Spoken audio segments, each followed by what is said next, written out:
Hey y'all, I'm here in the, I guess, mini Sohee Glute Lab, right? Mini studio. Mini studio, which is San Diego. amazing. I'm definitely like so jelly of like all, this is that cable machine is new. The cable machine and like rounded the mirrors, and it's just perfect. So we're here, we're gonna do our little seminar tonight with us, Paul and Brett, a little Q&A, meet and greet kind of deal. I definitely think we should do a real seminar. I think so. If you guys are watching this and you think that we should all do a real seminar, comment below. Yeah. But anyways, we wanted to talk about building your team. So, ooh, scary, right? Something that I've recently been talking more about, something that I've really fought, I guess, for a long time. Mm-hmm. I don't know if that's how you were. Oh, totally. I dragged my feet for so many years. Yeah, so let's get into kind of your background with like coaching and employees and things like that. Yeah. So I was, it was funny because I was telling someone about you today and I was like, oh, she's really similar to me. Like our career paths are actually really similar in a lot of ways. So I started online coaching 7 years ago. I was still a senior in college, and at the time I had been working as a client for other coaches for a number of years by then. So I had experience with the online coaching realm, but on the other side of things. And I was starting to dive more into fitness. I had just quit the pre-med path, and I was looking for something to do with my life, and I was kind of a little bit freaking out a little bit because I'm like, you know, everyone's like, fitness isn't a real career. Like, why are you wasting your college degree on becoming a personal trainer and all these things? I feel like that's not what I'm doing. Yeah, so, but I think really back then, online coaching was still, in a lot of ways, really new. Mm-hmm. So people were like, what is online, like that sounds shady, like does this person exist? Like, you're sending photos to someone on the internet, like it was kind of like that. We're like, oh, you're sending nudes to somebody. Yeah. And so, so I started online coaching on my own, a little bit on a whim.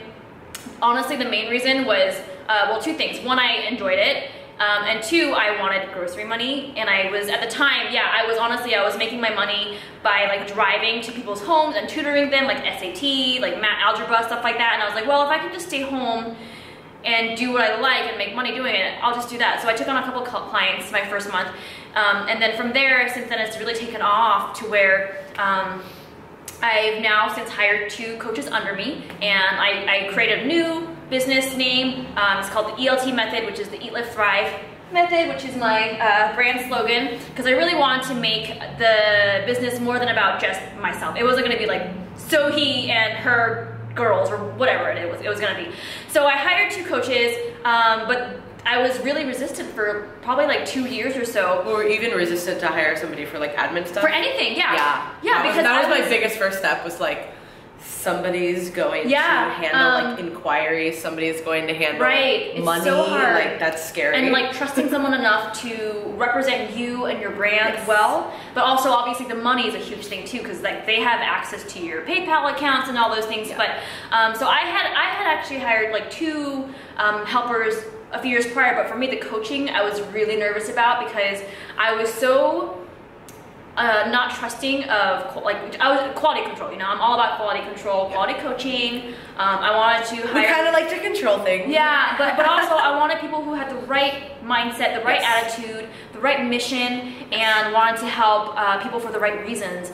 And so that's the most important thing. Yeah, and I'm so lucky now to have 2 really good coaches who are so well qualified, so sweet, really open to learning, really great at taking feedback, and probably the most important thing is they know how to be team players, and that was probably, we were talking, my biggest learning lesson last year was managing more than just a couple people, to where you have a company of workers, and they can butt heads sometimes, so working with that has been really frustrating and tough in some ways. It's been such an eye-opening experience for me, and it's only been, you know, a few months now. Well, I guess it's been multiple months now. Fast. I know. Yeah, oh my God. And it's only 2 people, but it's so different than, well, like I said, Ryan has been helping out for a long time with training programming, but I don't have to do it. Like, Ryan does his own thing, and like, that's perfect. Like, I don't need to manage Ryan, you know?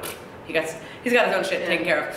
But when I brought somebody on, you know, for admin stuff, and then a coach, and then now another coach, it's really managing, obviously, personalities, but it's also leading. Like, it's something that I've focused a lot on as far as like leadership for myself, but then, you know, like leadership to a team is completely different. So I'm very cognizant of that, and it's like, okay, I really want to make sure that you know, I'm doing the best job I can as a leader, and I'm being communicating effectively, and we, you know, we talk all the time, and I always ask for feedback, right? And I think so why are we even making this video? Like, why is this helpful for anybody, right?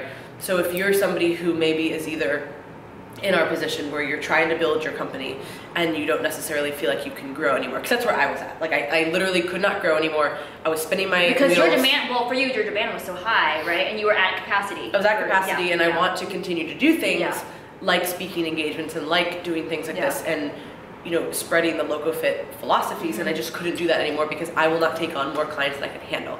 And that's what a lot of coaches do, unfortunately. I hate to break it to everybody. They care more about the money. And and yeah, I could take on 1 million clients just for money, but the turnover is going to be super high, and that longevity is just not there. And I don't feel right doing that. So I thought, okay, how can I do this? So I have to mentor people who have already been working with me as clients, mentoring them to be coaches. And really, so if you're somebody who's in our position, it's definitely giving up a little bit of control, which is super scary. Like, that was the scariest thing for me, but it's having that open dialogue with your employees. Like, I don't know if they live here, all of them live here. No, so you have to, you have to have an open communication line. So right now I'm very lucky that the 2 people who work for me do live in Tampa, but I travel a lot. So you don't see them every day? I don't see them, definitely every day. I try and see them at least once a week, but right now, like the past few weeks, it just hasn't been even happening.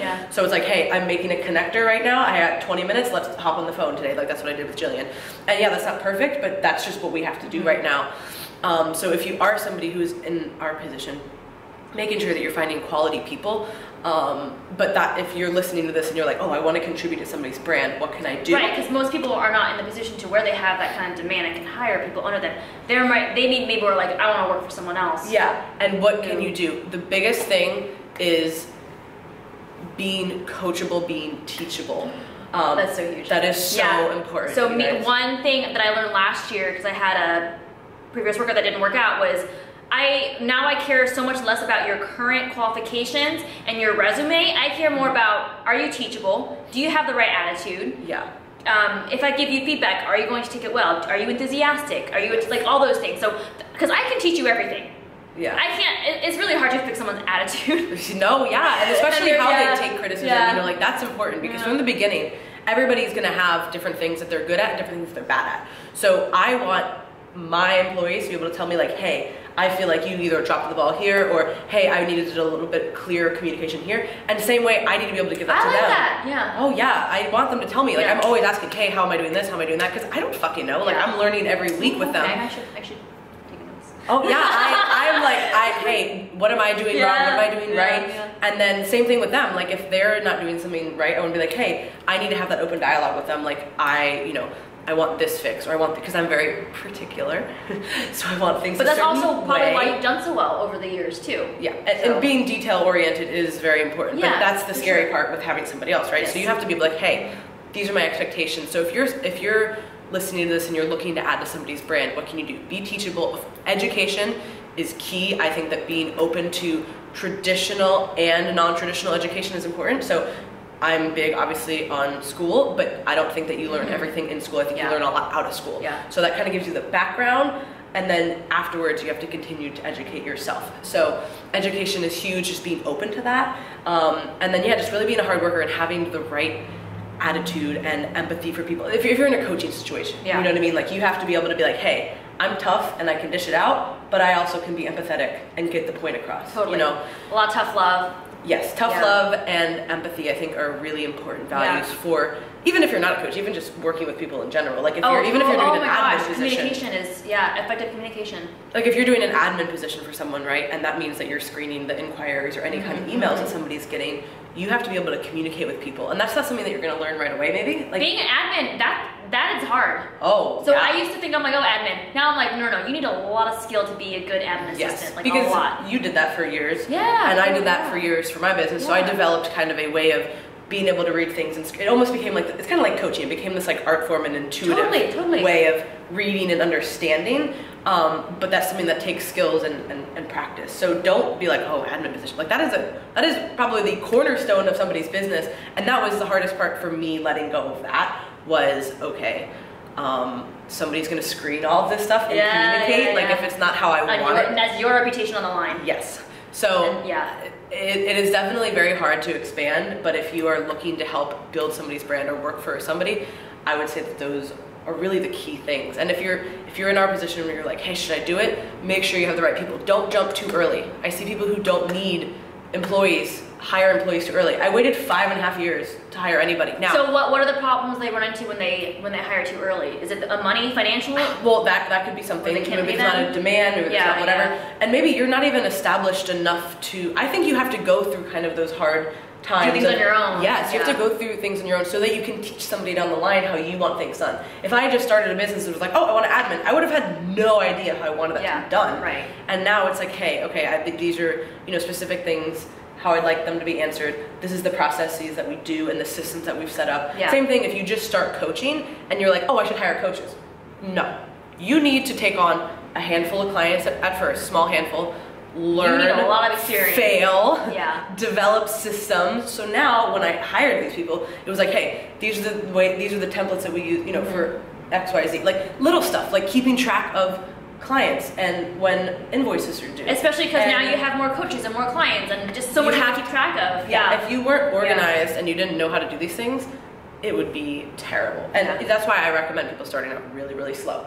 And I think it's, that's the biggest thing. People jump way too fast, way too quick, and then they have shitty service, and then they have, shitty product, which is the coaching, and they might not know, a lot of coaching is just gaining experience. So you don't want to be like, hey, I'm fresh off, whatever, and taking all these people, and then you're not getting the results, and you're not being a quality coach because you've taken on you're charging them money for maybe at prices that you're not qualified to be charging just yet. That's the big thing we see all the time. And especially, I feel like now more than ever, the industry is so saturated with everyone trying to be an online fitness coach. Everyone's trying to be a coach. And I think there's a place for coaching. I have a coach, everybody, coaching is not going anywhere. But it's not, I don't think it's for everyone to become a coach. Yes. And just because you've been coached by someone before doesn't mean that you can now be a coach yourself. Just because you've done a show before doesn't mean that you can now coach other competitors. Yeah. So I feel if you want to start small, expect that to be patient. Small. Yeah. And because I feel like so many times people are in it for the money, that they will just take on as many clients as will agree to work with them, and then they have no method to their madness. Yes, there's no method. Yeah, and I think, and it almost becomes unethical the way that the quote coach. Yeah. Getting a one-word answer, or getting a little voice to text, or I've even heard people it was one time at a show and this guy was like, yeah, I have 300 clients. 100. Like he's bragging about that? Oh yeah. No, they check in 100 on Friday, 100 on Saturday, 100 on Sunday, and he gets them done, each person done in a minute. And I'm like, you are not. Do not brag about that. Yeah. Do not brag about giving a 1-minute response to each of your clients. He's like, and then he's telling the guy in the same breath, oh, everything's customized, bro. Customized diet, customized training. You don't even know who's who. I'm like, customize my fucking ass, bro. Customize what? Do you even know how to spell this person's name? Yeah, so don't be that guy. If you are looking to get into this, start small no matter what it is, whether you're starting your own company, building your own company, or working for somebody else. Start small, gain the experience, create the systems, and then you will be in a much better place to actually help people. Yeah, I think there's something to be said about having integrity. Which is actually what we're going to do on her channel. Okay, so having integrity. We're going to loop into that. Yeah, so for me, and I'm sure for you too, the way that I started out coaching, I wasn't trying to make tons of money. I was just doing what I genuinely enjoyed, and I was, my growth was, in the beginning, pretty slow and organic, and it was just kind of as you get more clients, they give you testimonials, you get photos, and then from there, it slowly grow. But I was more interested in learning to be a good coach and actually helping the people. Wait. You're telling me that you want to help people as a coach. I know it's a novel idea. So, and then from there, and the other thing is, we've been super consistent over the years because you've been doing this for several years now. Yeah, been super consistent. And then you develop a reputation for being, hey, I know this person has been online coaching for a long time, and I see these testimonials, I see her clients are tagging her, they're happy with her, she must be legitimate. She must be in it for the right reasons. And I think that people get too greedy and they don't think long term, and they end up shooting themselves in the foot to where maybe they do well for now, but Dude, are you going to be around 5 years from now? I just made a post about this. Longevity is everything. Yeah. And if you're trying to make this a career and you're trying to be in this again for the right reasons and for the long haul. Now, what I do in 5 years and what you do in 10 years, like that could all look completely different, but we're gonna be still doing the same thing, educating and helping people. So why be like a flash in the pan just to make a quick buck?